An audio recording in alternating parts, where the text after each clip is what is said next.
Set custom ringtone in iPhone. First of all, install the GarageBand app. Now go ahead and launch the GarageBand.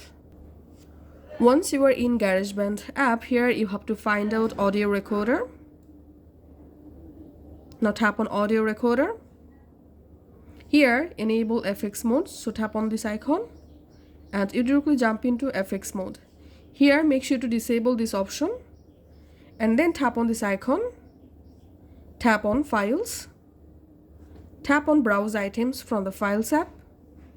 Now here you will find all of your iPhone custom songs and ringtones. Just select the specific song that you want to set as custom ringtone, and in few seconds the song will be added in this list. Now just drag and drop the song into this timeline just like this. Now select the song and you can simply crop this song. You can also adjust this song. So I'm going to crop just like this.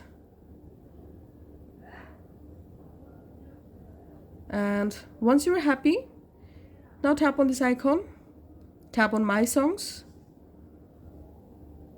And here you can see the custom ringtone is now saving. Once it's saved, long press on the song, tap on Share, select Ringtone, and here rename your ringtone. I'm renaming My Song 13, tapping on Export. Once the song or ringtone exported, now just go to your phone settings. In your iPhone settings, scroll down and tap on Sounds and Haptics, tap on Ringtone, and in this list here you will find the custom ringtone that you just added. That's it.